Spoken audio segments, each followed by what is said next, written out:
Assalamualaikum warahmatullahi wabarakatuh.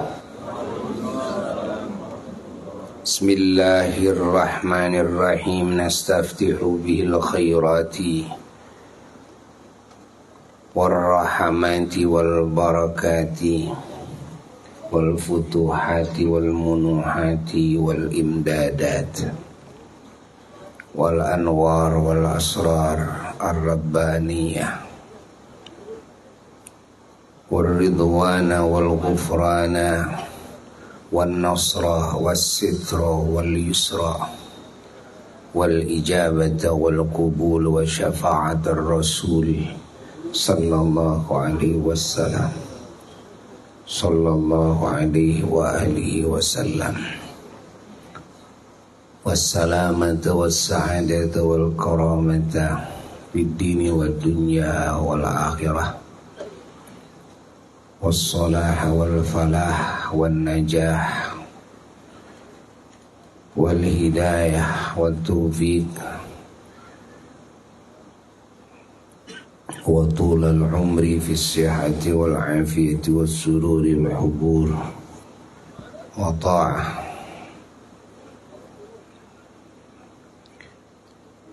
Alhamdulillah alladzi hadana lil Islam wa manna alaina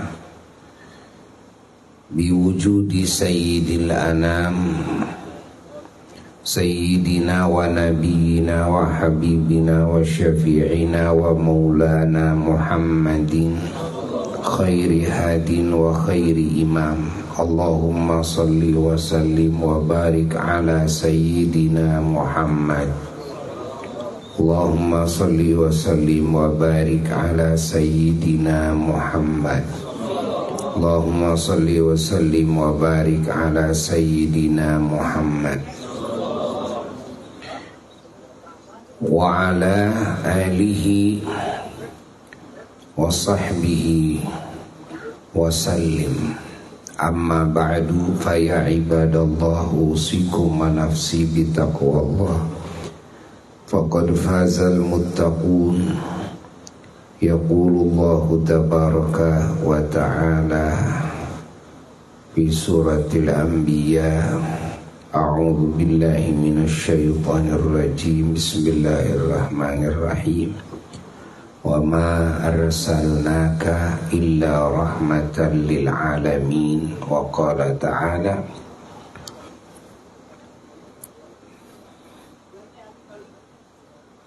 fi surati taubah, laqad ja'akum rasulun min anfusikum azizun alaihi ma anittum harisun alaikum bil mu'minina raufur rahim.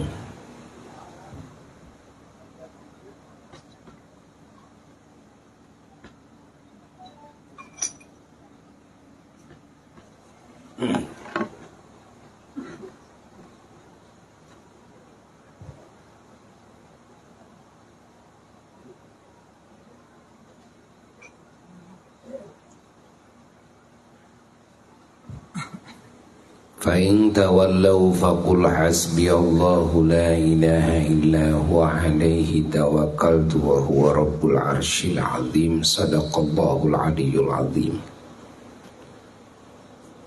Hadirin hadirat para jamaah yang mulia dan segenap umat Islam, umat junjunan alam Kangjeng Nabi Muhammad sallallahu alaihi wasallam dimanapun berada, rahimakumullah.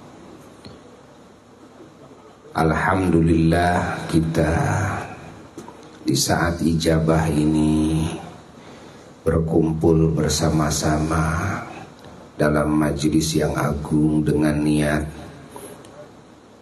keluar dari rumah, niat mencari ilmu yang manfaat bagi yang bisa berdakwah, niat juga berdakwah, dan juga niat bersilaturahmi, niat mencari rezeki yang halal, niat berzikir bersama, menghadiri majelis zikir, niat juga mengagungkan junjungan alam Kangjeng Nabi Muhammad sallallahu alaihi wasallam dan mensyukurinya dengan hadirnya kita di majelis ilmu, dengan mencari ilmu, dengan dakwah, dengan zikir, dengan sholawat, dengan pujian, dengan bacaan Quran, dengan warna-warni kalimat thayyibah, ada yang dengan sedekah dan sebagainya. Dengan cara itulah kita mengagungkan, mencintai, mensyukuri kelahiran Kangjeng Nabi Muhammad sallallahu alaihi wasallam, mengagungkan Nabi kita. Segalanya ya sudah dibahas di majelis yang telah lalu, bahwa ini mengagungkan kelahiran Nabi kita itu adalah hanya judul, ya, hanya judul. Karena keagungan Nabi itu bukan sekedar kelahirannya saja, tapi keagungan Nabi itu segalanya. Sehingga kita wajib mengagungkan Nabi itu, mengagungkan segalanya, juz'iyahnya, kulliyahnya. Nah, dari sebahagian kan keagungan Nabi ada keagungan kelahirannya, begitu. Ini kalau istilah di dalam ilmu bayan, ilmu majaz, membabi dzikril juz'i wa iradatil kulli, termasuk bab menyebutkan sebagiannya tapi bermaksud seluruhnya.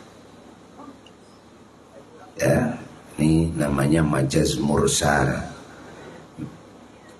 Disebut keagungan kelahirannya padahal yang dimaksud adalah seluruh keagungan segala suatu Kangjeng Nabi Muhammad sallallahu alaihi wasallam. Lalu mengagungkan kelahiran Nabi di kita itu dan di dunia ini, di kalangan umat Islam, menjadi lebih fokus. Tentu ada alasan. Padahal Nabi agung segalanya. Kalau diungkap dalam segala sisi Nabi itu, tentu tidak akan mampu semua makhluk menyebutkan keagungannya. Ya, saking tidak ada makhluk yang paling diagungkan oleh Allah dalam segala sisi kecuali Kangjeng Nabi Muhammad sallallahu alaihi wasallam. Nabi itu agung dari sisi dzatiyah, agung dari sisi wasfiyah, yakni sifat. Ya, wasfiyah itu banyak. Ya, ada sifat-sifat biologis, gitu kan? Ada sifat-sifat fisik Nabi. Ada sifat-sifat itu sifat-sifat maknawi. Seperti ilmu Nabi itu juga sifat Nabi. Seperti akhlak yang mulia Nabi, al-akhlaqul azimah Nabi. Ya, termasuk juga sifat itu adalah af'alnya Nabi dan amalnya Nabi. Semua amal-amal Nabi, ya, baik amal zahir maupun amal batinnya, ya, dan juga akwalnya Nabi, semua ucapan-ucapan Nabi, ya, zahiran wa batinah, baik ucapan lisan zahirnya maupun ucapan batiniyah, qalbiyahnya Kangjeng Nabi Muhammad sallallahu alaihi wasallam. Ini masuk kepada wasfiyah. Kalau dipecah lagi menjadi zat, sifat, af'al, asma. Zat, sifat, af'al, asma. zatnya Nabi, sifat-sifat Nabi, af'alnya Nabi, kan, asma'nya Nabi. Tuh. Dipecah lagi, ditambah dengan aqwal, ditambah dengan ahwal. Segala situasi, kondisi Kangjeng Nabi Muhammad SAW, ya,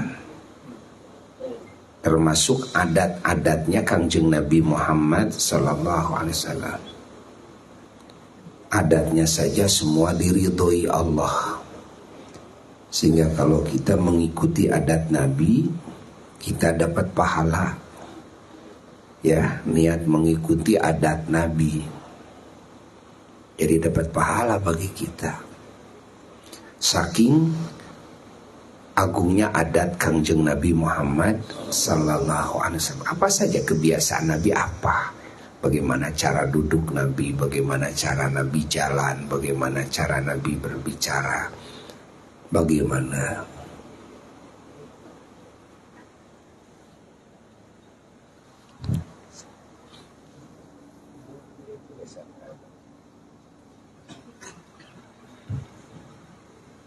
dia di dia. Atau saya didinya tadi dinya. Bagaimana cara Nabi tidur, bagaimana cara Nabi bangun, bagaimana cara Nabi makan, minum, berpakaian, melepas pakaian, bagaimana cara Nabi senyum, ketawa, nangis, kan? Menaiki unta, kuda, ketika turun dari unta dan kuda, himar, keledai, apa yang Nabi makan, apa yang Nabi minum. Ini kan adat, ya, adat istiadat. Bagaimana pakaian Nabi, ya. Ini semuanya adalah adat-adat Kangjeng Nabi Muhammad SAW. Nah, adat Nabi itu adalah adat yang teragung. Kalau kita mengikuti adat Nabi, maka bagi kita menjadi ibadah. Dengan niat mengikuti adat Nabi, ya, mahabbatan wa ta'ziman, karena cinta dan mengagungkan kepada adatnya Kangjeng Nabi Muhammad sallallahu alaihi wasallam. Allah, salah satu sifat Nabi yang sangat agung sekali adalah sifat rahmah, sifat sayang. Ya, salah satu sifat Nabi yang paling agung adalah sifat sayang.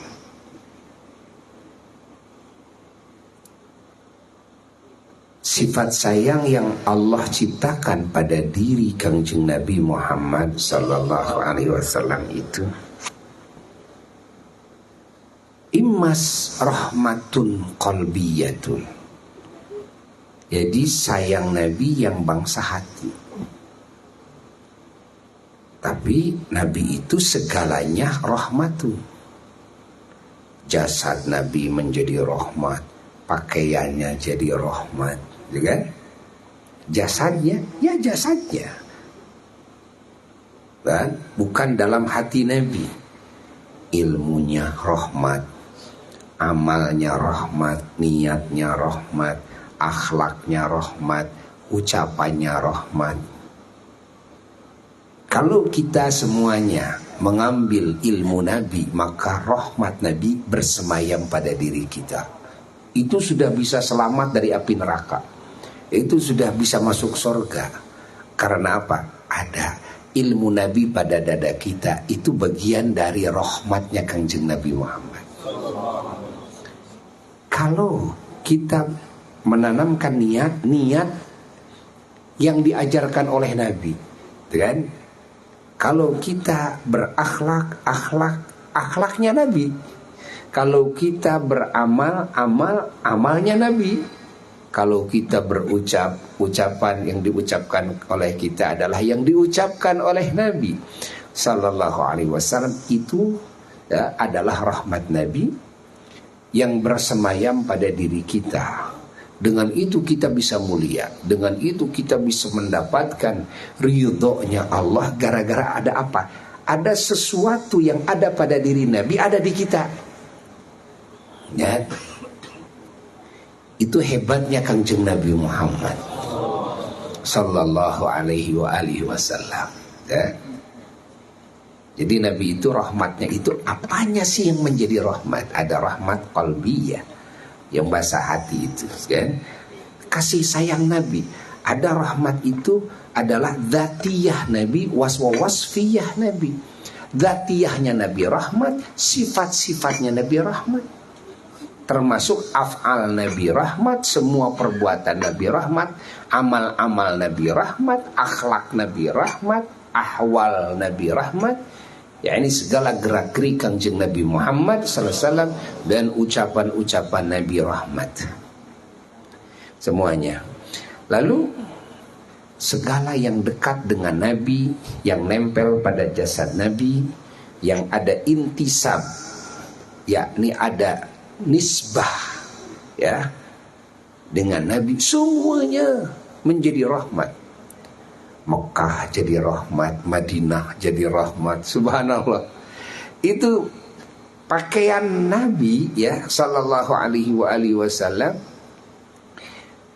kan dititipkan setelah Nabi wafat itu di siapa? Di Sayyidatuna Asma radhiyallahu ta'ala anha, putrinya Sayyidina Abu Bakar As-Siddiq radhiyallahu ta'ala anhu, yakni saudarinya Siti Aisyah radhiyallahu ta'ala anha. Para sahabat Nabi kalau ada yang sakit atau ada kepentingan minjem jubahnya Kangjeng Nabi Muhammad sallallahu alaihi wasallam, lalu direndam, lalu dimandikan, lalu diminum air rendaman jubahnya Kangjeng Nabi Muhammad sallallahu alaihi wasallam. Kenapa begitu ya? Ya, berobat dengan air rendaman jubah. Airnya, bukan jubahnya, airnya, tapi air rendaman jubah. Bukan nabinya, jubahnya, tapi jubah yang pernah nempel di jasad siapa? Kangjeng Nabi Muhammad SAW. Sudah berapa tahap? Ya, dari Nabi, jasad Nabi ke jubah, dari jubah ke air, itu kan. Kita menemukan riwayat, kan, Nabi sendiri ketika melewati kampung kaum Samud. Kan dulu juga di sini pernah kita bahas hal ini, ya.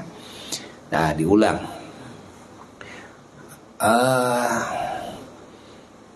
Para sahabat berhenti dulu di situ, bikin adonan roti, ngambil air dari sumur bekas kaum Samud. Di situ ada sumur bekas untanya Nabi Soleh. Alaihi salatu wassalam. Ini sahabat ngambil airnya dari sumur bekas kaum Samud. Sudah dibikin adonan, Rasulullah sallallahu alaihi wasallam bertanya kepada para sahabatnya, dari mana ngambil airnya? Para sahabat menjawab, dari sumur kaum Samud. Rasulullah menyuruh menumpahkan lagi. Allah mengulang lagi, bikin adonan, harus ngambil dari air sumur bekas minum untanya, ya, bekas minum untanya Nabi Soleh alaihissalatu wassalam. Ya, Nabi mengisyaratkan bahwasanya, ya, kekufuran, kan, kekufuran, kemaksiatan, kemunkaran itu membekas walaupun pada air. Maka kita jangan seneng pakaian cimol bekas kafir, ya. Kalau cimolnya bekas muslim tidak masalah, tapi kalau cimolnya bekas kafir, usahakan jangan, ya, usahakan jangan. Nah, Dosa? Oh tidak dosa, tidak dosa. Tapi harus dibersihkan dulu oleh kita. Ya. Dengan apa? Dengan warna-warni amal soleh yang kita lakukan. Nah, karena kekufuran dan kemaksiatan itu membekas kejelekannya. Di tanah, membekas di pakaian, di apa saja, di barang-barang itu membekas. Begitu pula kesolehan. Kesolehan itu juga membekas. Kalau di tubuhnya orang soleh, oh itu jelaskan tubuhnya, air liurnya, pandangannya, gitu kan? Tuh, sentuhannya. Ini pakaiannya saja yang nempel, itu jadi barokah. Tempatnya jadi barokah. Kita menemukan dalil Quran. Nabi Zakaria alaihissalatu wassalam ingin punya anak, sudah tua, ya, dan juga istrinya sudah tua. Nah, dikabulkannya itu Nabi Zakaria itu ketika berdoa di dalam kamarnya Siti Maryam, Sayyidatuna Maryam. Padahal Sayyidatuna Maryam kan bukan Nabi, bukan Rasul. Nabi Zakaria kan Rasul. Nah, itulah cara Allah untuk, ya, mengajarkan sesuatu yang manfaat bagi hamba-hambanya, bahwasanya ya bisa saja seorang Rasul dikabulkan doanya karena keberkahannya orang yang pangkatnya di bawah Rasul, ya. Sehingga Allah Ta'ala memberikan isyarat, hunalika da'a Zakaria rabbah. Hunalika, di tempat itulah, kata Allah, da'a, berdoa Zakaria, Nabi Zakaria alaihissalam, rabbahu, kepada Tuhannya. Ingin punya anak, langsung diijabah oleh Allah Ta'ala. Hamil istrinya, padahal sudah tua renta istrinya, dan lahir Nabi Yahya alaihissalatu wassalam. Masya Allah. Hunalika, di situ, di tempat itu. Di mana itu yang disebut hunalika? Sebagian ahli tafsir mengatakan adalah di kamarnya Sayyidatuna Maryam. Tempat ibadahnya, berzikirnya Sayyidatuna Maryam. Siapa Sayyidatuna Maryam? Allah menyebutkan siddiqah. Bukan nabiyah, bukan rasul. Bukan nabi, bukan rasul, tapi siddiqah.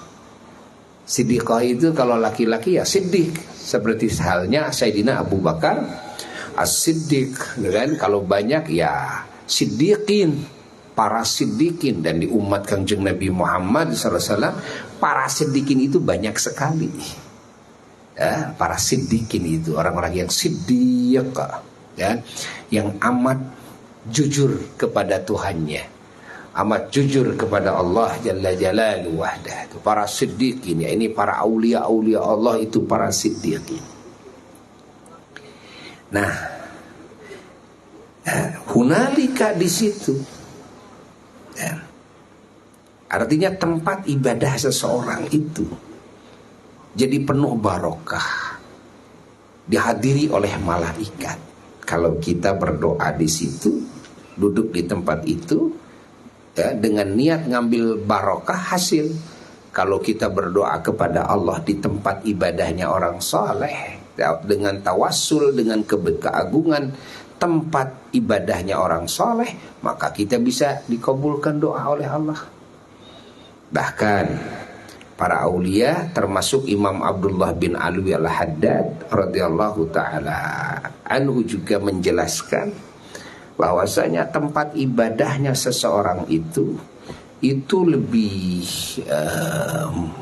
mulia, ya, dan asrornya, rahasianya, dan juga cahayanya, anwarnya, dan madad dari Allah Ta'ala yang Allah simpan di tempat tersebut itu lebih dahsyat ketimbang kuburannya, tempat ibadahnya itu. Makanya leluhur-leluhur kita menyuruh kalau jarah ke pamijahan itu harus ziarah ke guanya, Karena guha yang pemijahan itu adalah tempat ibadahnya, tempat zikirnya di situ. Masya Allah ya, bagaimana beliau dan bertemu dengan Tuhannya, bagaimana beliau ma'rifat al-wusul ilallah di tempat itu, bagaimana beliau ya, memadu cinta dengan Tuhannya, bagaimana beliau bermunajat dan dohir karomah di situ, keberkahan dan rahmat di situ, mengajarkan murid-muridnya, ya, mengajarkan ilmu kepada murid-muridnya di situ, dan murid-muridnya adalah para aulia-aulia. Masya Allah, hingga nggak usah kaget kalau ada lubang ke Cirebon, ada lubang ke Mekah, gitu kan? Ada lubang ke Surabaya, itu kan? Karena kan muridnya para aulia. Jadi para aulia Allah karomah-karomahnya begitu. Kalau muridnya muridnya mau ke Surabaya ke situ, ya. Ada yang mau ke Cirebon ke situ, ada yang mau ke Mekah ke sini, ke Mekah gitu kan. Nah, tapi dengan jalan karomah. Dengan jalan karomah, karena murid-muridnya adalah para aulia-aulia Allah. Itu tempat ibadahnya itu jauh lebih besar ketimbang kuburannya, asrornya, anwarnya, kan? Dari sisi tanahnya, keberkahan di tanahnya. Allah, Allah, Allah, Allah, Allah, Allah. Ya, di antara dalilnya adalah hunalika da'a Zakaria Rabbahu.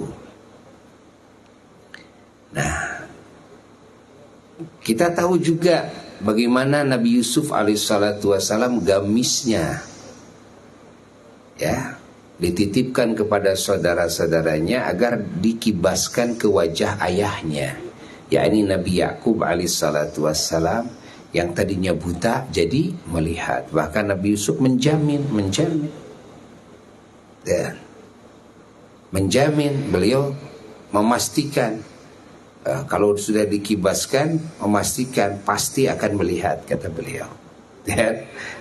Iya, ternyata begitu gamis Nabi Yusuf AS dikibaskan ke wajahnya, ayahnya langsung fartadda basiro, langsung jadi kembali melihat lagi. Allah dengan kibasan apa? Gamis siapa? Gamis Nabi Yusuf alaihissalatu wassalam.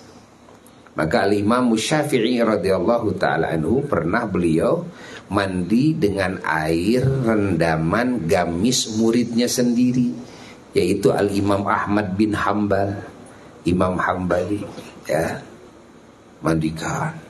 Maka di dalam kitab Sahih Muslim, ya tidak asing kalau jubah Rasulullah sallallahu alaihi wasallam setelah Nabi wafat berpindah-pindah dari rumah ke rumah, direndam jubah Nabi itu oleh sahabat, ngambil keberkahan airnya dimandikan kepada dirinya sendiri, diminum.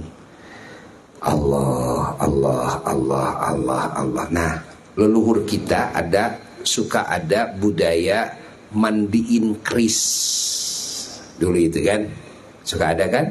Nah, itu yang dimaksud yaitu ya ditabarrukan ngalap barokah dari kerisnya para wali. Ya, bukan mandiin keris mengagungkan keris, mengambil keberkahan dari sohibul keris.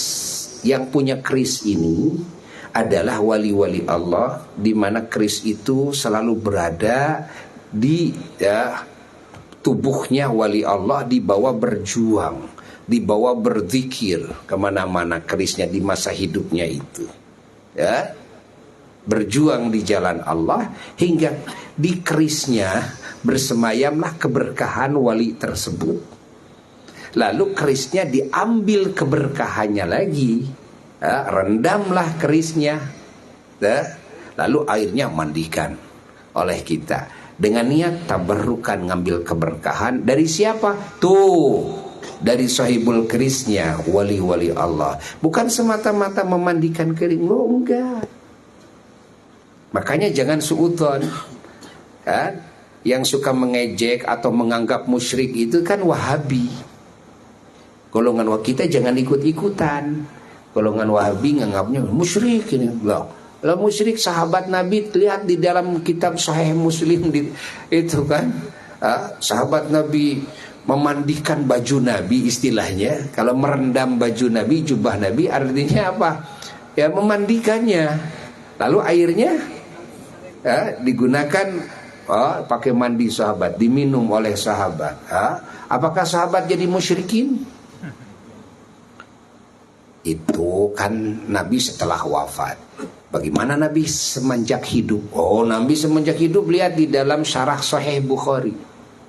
Nabi itu kalau wudu, air wudu itu tidak jatuh ke tanah. Langsung. Wah, itu kan. Subhanallah. Kalau Nabi mau meludah Nabi langsung tangan sahabat. Masya Allah. Itu Nabi. Bayangkan itu Nabi. Sehingga darah Nabi ya dihukumi suci dan tidak haram diminum. Ya, dikecualikan dari umumnya darah manusia, darah binatang, kan? Hurrimat alaikumul maitatu waddam. Dan ini para ulama ahli fikih termasuk Al-Imam An-Nawawi sudah menyebutkan tentang kesuciannya darah Nabi. Jadi kalau diminum enggak dosa. Apa dalilnya? Di waktu Nabi hidup, berapa banyak sahabat Nabi termasuk putri Nabi sendiri Sayyidatuna Fatimah Az-Zahra radhiyallahu taala anha yang meminum darah Kangjeng Nabi Muhammad SAW ketika perang Uhud. Ini kan Nabi itu patah giginya, keluar darah di sininya, ada sobek itu kan, keluar darah. Sayyidatuna Fatimah Zahra membersihkannya dengan apa? Dengan lidahnya. Lalu diminum langsung oleh beliau. Darah baginda Rasulullah sallallahu alaihi wa alihi wasallam. Nabi tidak mengingkari ke sahabat tersebut. Nabi tidak mengatakan, kamu berdosa besar, kau meminum darah. Enggak. Dan ini dalil. Dan ini dalam hadis-hadis sahih loh, bukan hadis-hadis dhaif. Ya. Sehingga para ulama ahli sunnah wal jamaah mengatakan bahwa darah Nabi itu suci. Dan kalau diminum enggak jadi dosa, enggak. Bahkan Nabi bersaksi, ada yang dikatakan oleh Nabi ahli surga, ada yang dikatakan oleh Nabi jadi langsung tohir, ada sesuatu yang khawarik lil adat pada tubuhnya, menjadi gagah perkasa gara-gara minum darahnya Kangjeng Nabi Muhammad. Sama-sama yang tadinya loyo jadi gagah perkasa, itu kan. Nah, Allah ya. Nah, ini harus paham kita ini. Oh, begitu ya, mandiin keris. Iya, karena yang dimaksud bukan keris sembarang keris. Ya, tapi kerisnya wali-wali Allah, orang-orang saleh, karena keberkahan ya, dari ilmu, dari iman, dari ihsan, dari Islam, yakni dari niat-niat agung, dari akhlak mulia, dari amal soleh, dari wiridannya, kalimat thayyibahnya. Bukan cuma di tubuhnya saja, bukan cuma di air liurnya saja, di pandangannya saja, cahaya pandangannya yang disebut dengan nadroh. Pandangan orang saleh itu kalau memandang dengan bi'ainir rahmah, dengan pandangan kasih sayang, itu yang dipandang bisa berubah, bisa menjadi beruntung. Yang dipandang itu bisa menjadi beruntung. Ingat, nadroh itu kan, dengan nadroh tuh. Yang tadinya si celaka bisa jadi orang selamat, yang tadinya rugi bisa jadi beruntung, yang tadinya hina bisa menjadi mulia. Dengan nadroh apa? Nadroh rahmah, pandangan kasih sayang. Bi'ainir ridha, pandangan ridha. Bi'ainil mahabbah, pandangan cinta. Dan Allah, Allah, Allah, Allah, Allah, Allah, Allah, Allah, Allah. Allah, Allah, Allah, Allah. Nah, nafasnya menjadi berharga. Nafas orang soleh itu begitu. Nafasnya menjadi berharga, penuh dengan keberkahan nafasnya. Hingga nafasnya itu, kan, barokahnya itu mau dijadikan apa? Sesuai dengan niatnya. Apakah orang pingin sembuh dengan hembusan nafasnya sembuh?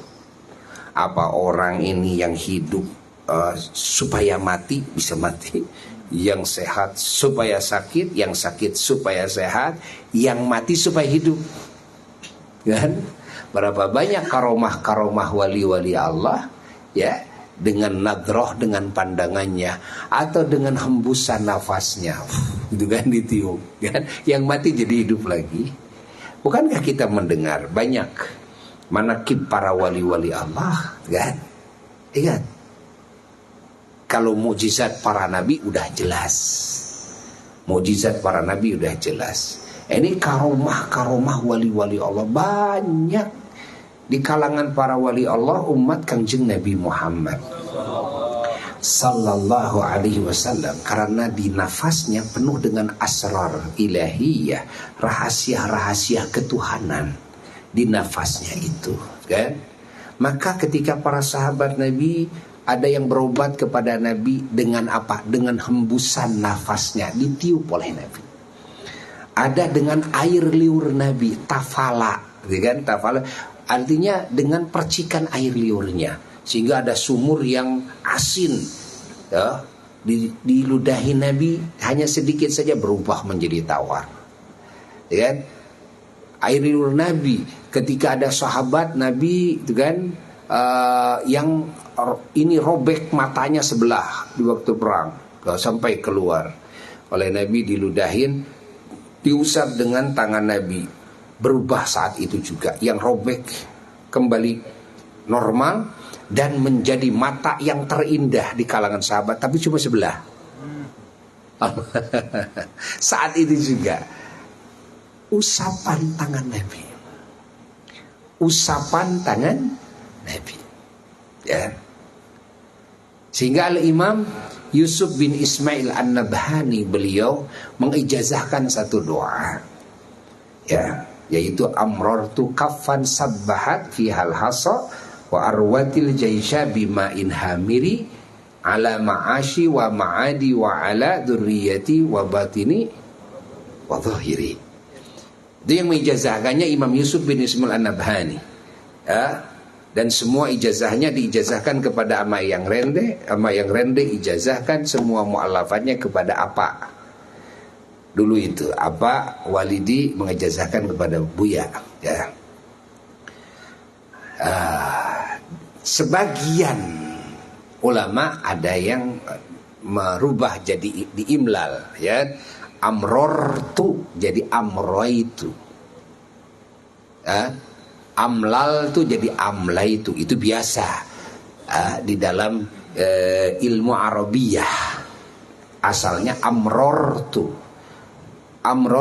kaffan, saya berniat apa mengusapkan, maksudnya begitu, mengusapkan telapak tangan atau mengusapkan ini tampah tangan sebahat fihal hasa, yang mana di tangan tersebut pasir bertasbih, yaitu tangannya Kangjeng Nabi Muhammad SAW. Wa arwatil jaisha bima'in hamiri, dan dari tangan tersebut beliau mengeluarkan, yakni Nabi, air yang memancar, yang air itu memenuhi kebutuhan itu bala tentara Nabi, ribuan bala tentara Nabi keluar dari sela-sela jari jemari Rasulullah sallallahu alaihi wasallam ketika para sahabat Nabi, para tentara Nabi, kan, masuk ke satu perkampungan. Di situ tidak ada air, beliau membutuhkan buat minum, ya, nggak ada sumur di situ. Lalu Rasulullah SAW meminta air dalam mangkok. Ada salah sahabat yang memberikannya, lalu Nabi memasukkan tampah tangannya ke dalam mangkok tersebut, lalu diangkat ya begini. Begitu diangkat, keluarlah, memancarlah air dari sela-sela jari jemari baginda Rasulullah SAW yang ya mengenyangkan arwat, mengenyangkan semua para sahabat-sahabat bala tentara Nabi. Bima'in hamir, dengan air yang memancar dan dari jari jemarinya Rasulullah SAW.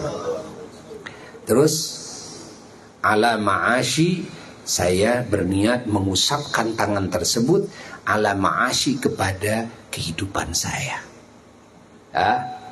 Ala ma'ashi, terus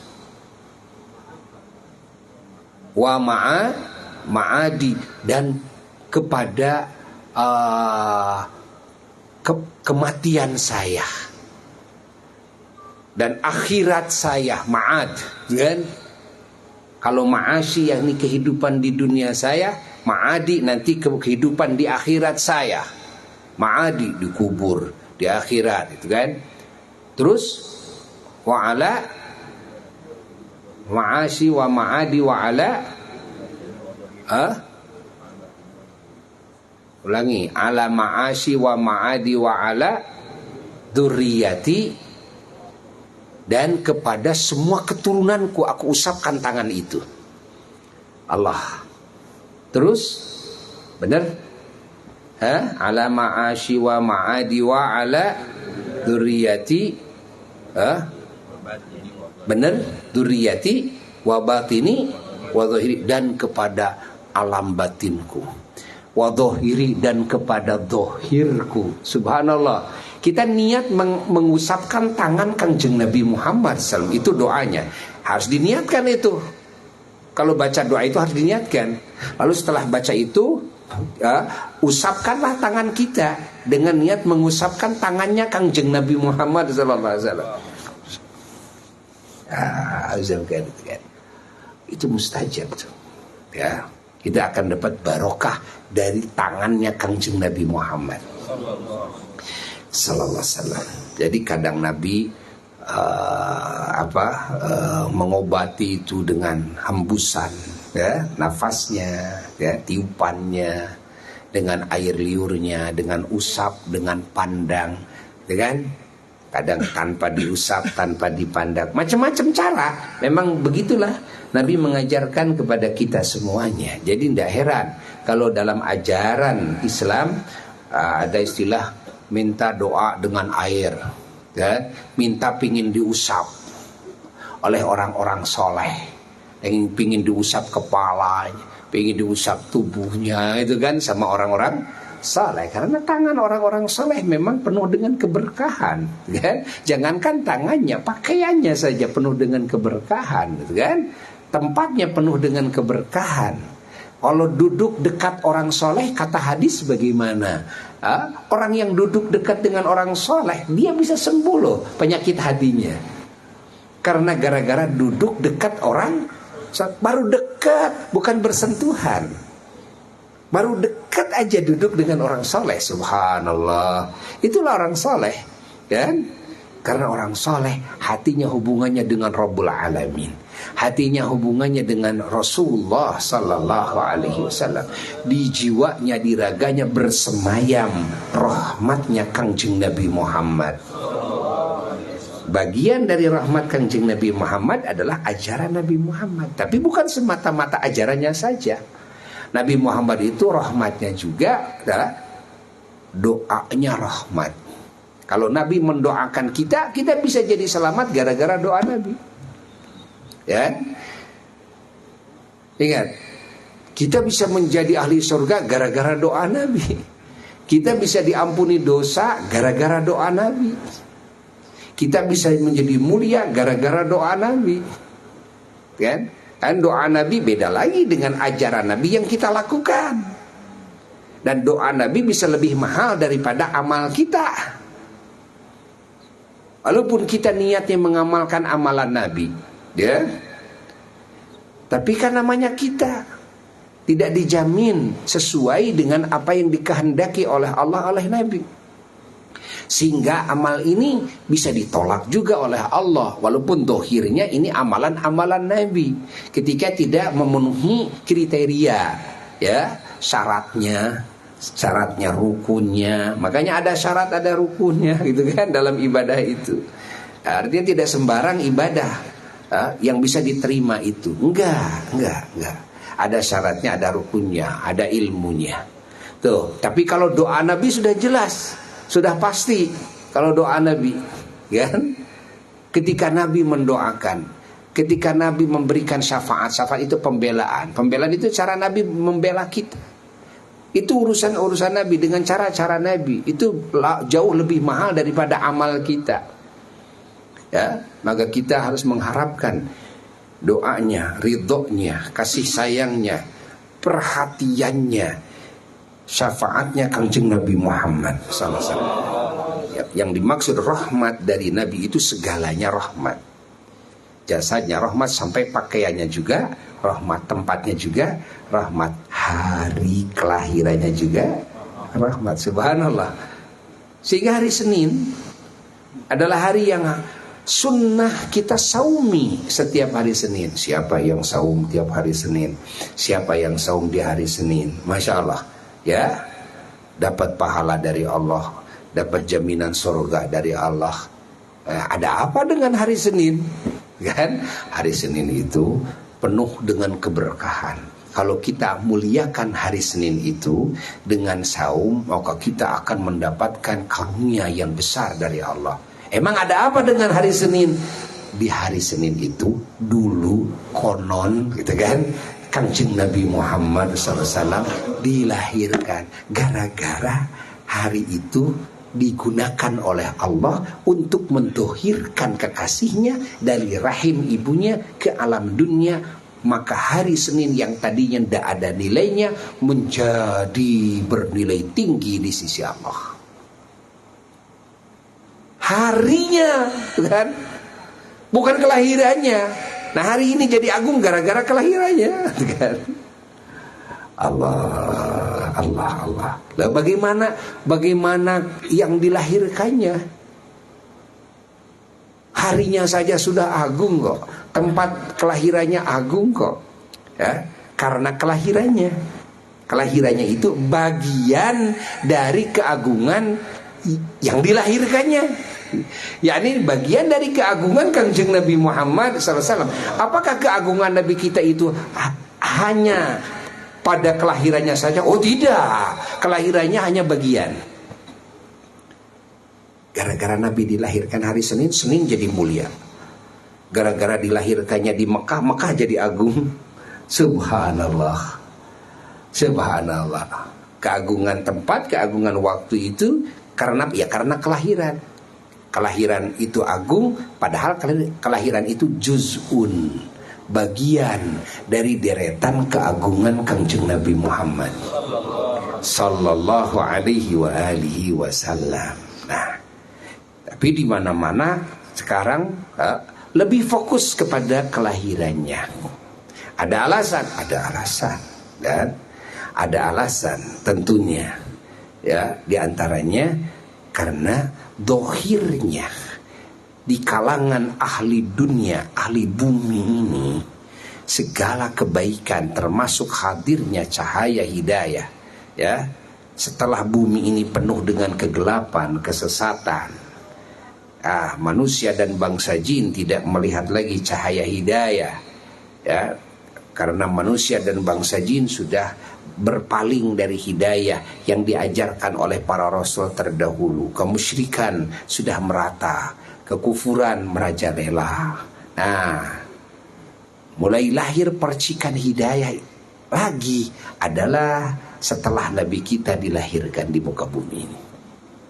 Kalau Nabi tidak dilahirkan, maka hidayah itu tidak akan hadir lagi di muka bumi. Allah. Ya. Dan juga lahir warna-warni kebaikan yang nyata, yang disaksi oleh manusia, disaksi oleh bangsa jin. Karena keagungan Nabi yang di alam sana tidak bisa disaksi oleh manusia kecuali ahli sana. keagungan Nabi di alam gaib, yang menyaksikannya ya mereka ahli gaib. Maka bagi kita manusia ahli bumi ini kan, kita bisa menemukan berbagai kebaikan itu dilihat, ditelusuri dari mana titik awalnya. Titik awalnya adalah dari lahirnya Kangjeng Nabi Muhammad.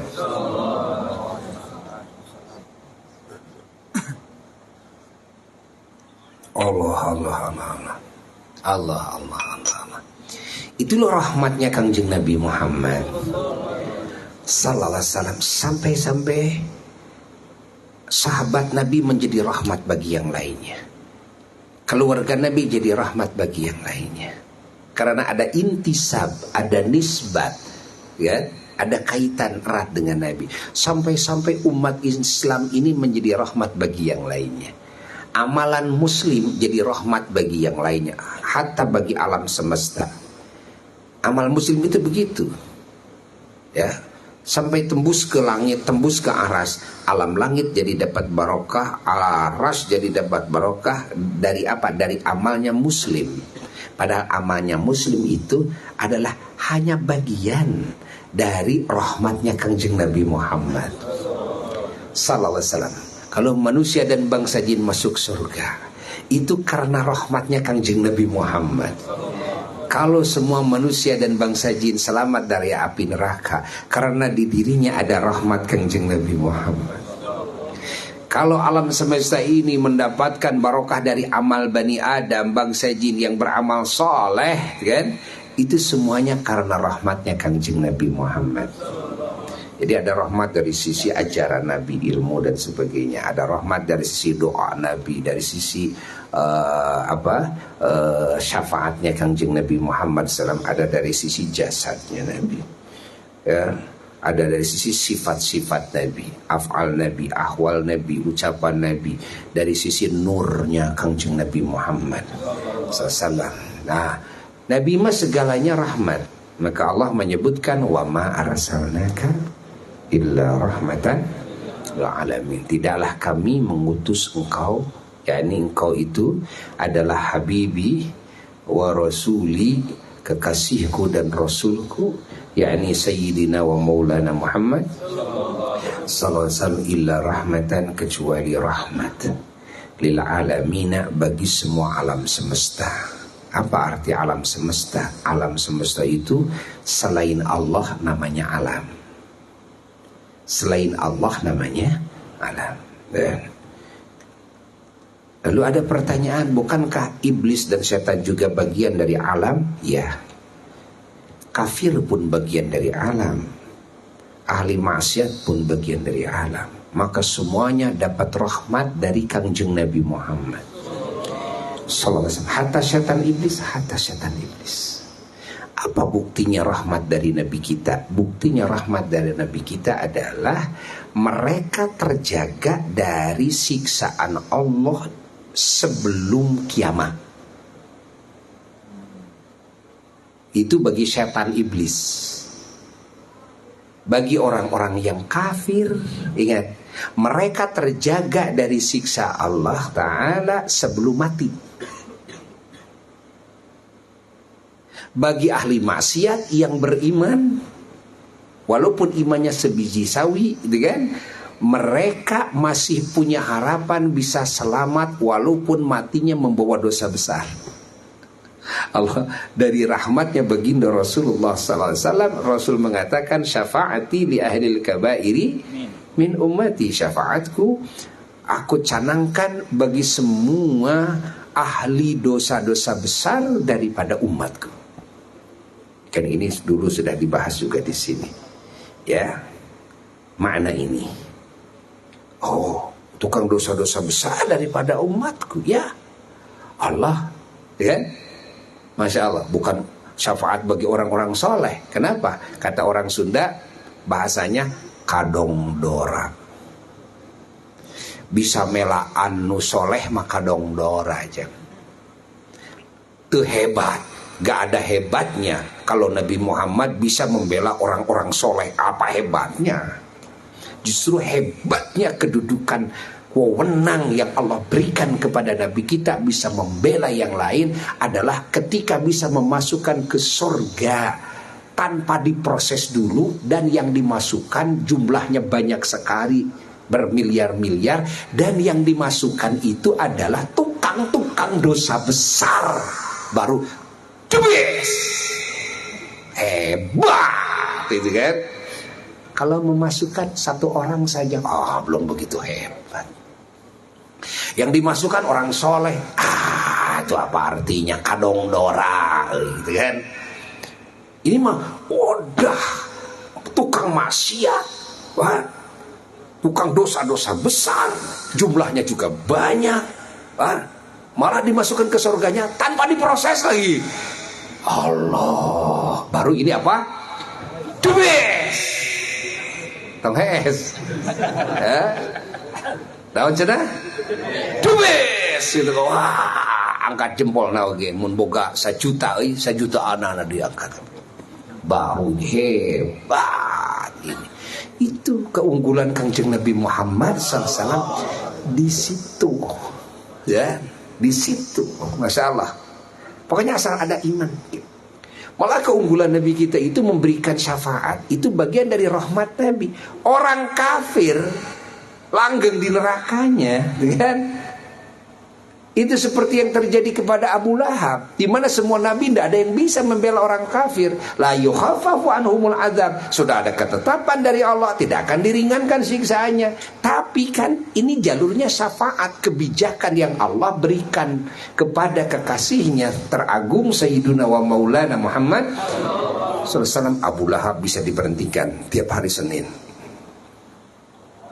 libur dari siksaan, dan dikasih minum dari ada lubang di apanya ini, jempolnya.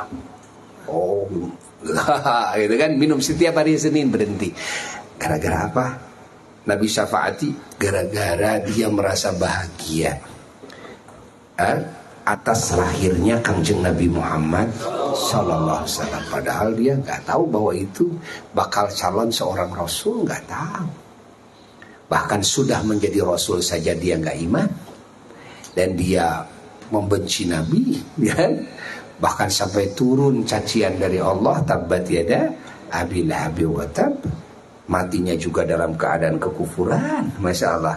Tapi Nabi, subhanallah, Allah memperlihatkan keunggulan Nabi itu, masya Allah. Orang kafir saja, ya kalau kafirnya nggak pernah benci Nabi, pantaslah kalau disyafaati. Ini yang pernah benci Nabi habis-habisan sampai mati.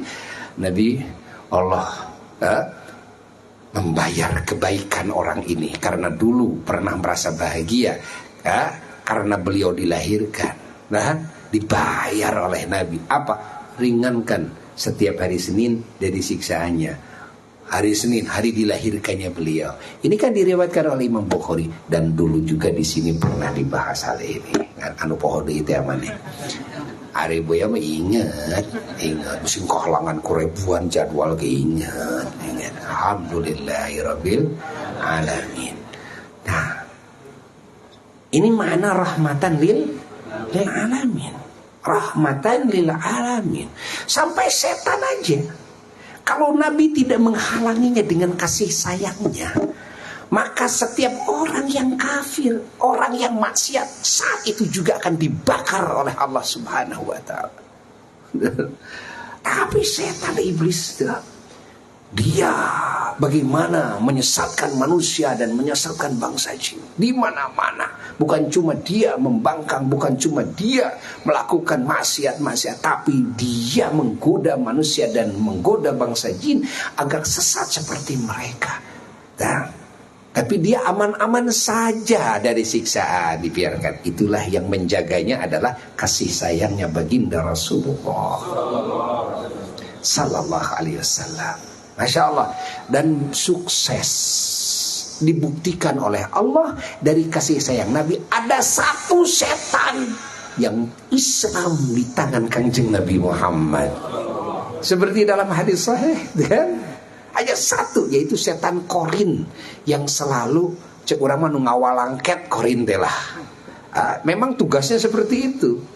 Kalau manusia beranak, setan juga sama beranak. Tapi kalau setan itu beranaknya kayak ular, jadi bertelur dulu, menetas, begitu menetas, tapi langsung jadi langsung jadi dewasa. Tidak ada proses seperti manusia. Manusia mau gulang-guling heula, ngoronang heula kan gitu kan. Nah, kalau setan mah enggak, setan mah gitu kan. Langsung gagah perkasa. Makanya oleh Nabi kalau anak ini dilahirkan, setan pun juga menetas, korinnya itu langsung yang punya tugas untuk terus membarengi kemanapun dimanapun dia berada. Nah, ini setan korin itu. Ayo, adanin telinga kanannya, komatin telinga kirinya. Agar apa? Panas dia setan itu. Karena sudah diisi bayi ini dengan dua nama agung, satu nama Allah, dua nama Kangjeng Nabi Muhammad sallallahu alaihi wasallam. Jadi setan itu tidak bebas menggoda manusia ketika telinga kanannya di adanin, telinga kirinya di komatin di waktu dilahirkan itu. Itu fungsinya, bukan ngajak sholat, bukan, kan? Nggak masuk rasio. Bayi baru lahir aja masa diajak sholat, gimana sholatnya? Kamu kan tidak tahu fungsi adzan. Emang adzan itu buat sholat doang? Enggak. Dalam hadis sahih kalau adzan dikumandangkan itu, setan itu larinya itu, sampai kentut dia itu, saking ketakutannya, sampai ujung suara yang adzan. Makanya disunahkan adzan itu keras. Dan Allahu Akbar, Allah. Nah, yang keras adzan. Allahu Akbar, gitu ya. Jadi yang tidur juga kan bangun, kan? Ya kan? Setannya kabur, kan? Begitu setan sudah mengikat matanya, kan? Begitu yang ada yang adzan, Allahu Akbar, langsung maka adzan itu perlu keras, gitu kan? Mata jurik setan, dedemit, siluman, sileman, kabeh kabur nanti saking sieun nepi ka muruput kitu teh. Gitu kan? Masya Allah. Nah, kalau ada yang adzan subuh atau adzan maghrib, adzan dan sebagainya, lalu malah kabur tidak mau sholat, itu setannya itu masih di dalam dirinya. Akhirnya ngirikin, ayo kita kabur. Malah dia menyumput dengar adzan itu. Jadi setan tadi buru-buru hayu jeung uing gitu kan. Akhirnya ngikuti setan, ya berdua sama setannya. Dikekepan ku setan teh. Allah. Emang begitu, iya, emang begitu. Cuma kita tidak melihat, ya. Tidak melihat. Yang bisa melihat hanyalah kelas-kelas para nabi, kelas-kelas manusia suci, ya. Itu yang bisa melihat itu. Allah. Eces? Jelas? Nah, gitu. Orang-orang kafir dapat rahmat Nabi. Dan kalau orang kafir tidak dapat rahmat Nabi, dengan kekufurannya dan kemusyrikannya, langsung dibakar dengan api sebelum matinya. Tapi dihalangin oleh kasih sayangnya Kangjeng Nabi Muhammad, dikasih tempo sampai dia mati. Kalau sampai mati masih belum beriman kepada Allah, belum beriman kepada Kangjeng Nabi Muhammad sallallahu alaihi wasallam, maka putuslah rahmatnya Kangjeng Nabi Muhammad. Kalau rahmat Nabi Muhammad sudah putus, maka segala kebaikan akan berupa detik itu juga menjadi segala keburukan sampai tiada ujungnya. Maka siksaan yang terjadi di neraka, segala musibah dan segala bencana nanti di akhirat dan di kubur, itu semua karena putusnya kasih sayang Kangjeng Nabi Muhammad sallallahu alaihi wasallam terhadap orang-orang itu, atau bangsa jin atau bangsa setan itu. Eces itu jelas. Sejam 4 tuh kurang tuh mata alus aya jam lagi itu. Bebejaan ku jam kurang saparapat deui geus heula sakitu ulah. Beunghar sakitu oke. Hese neangan kitab nama maneh.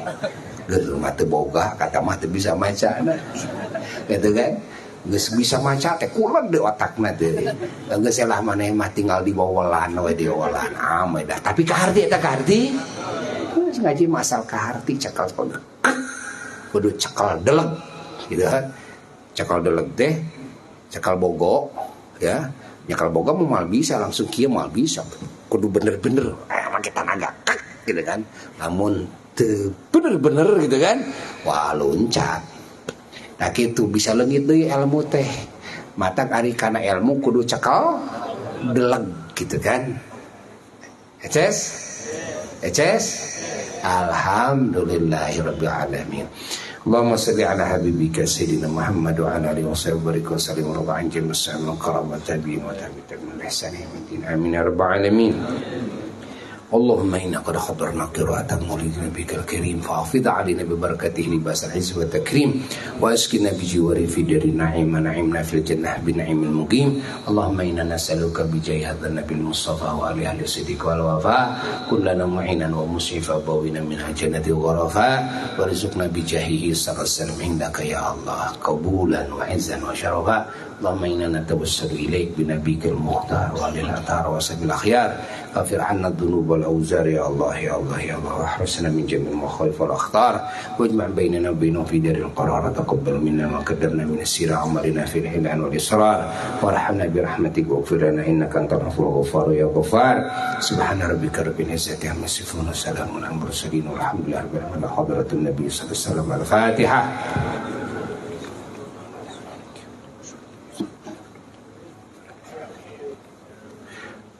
Wassalamualaikum warahmatullahi wabarakatuh.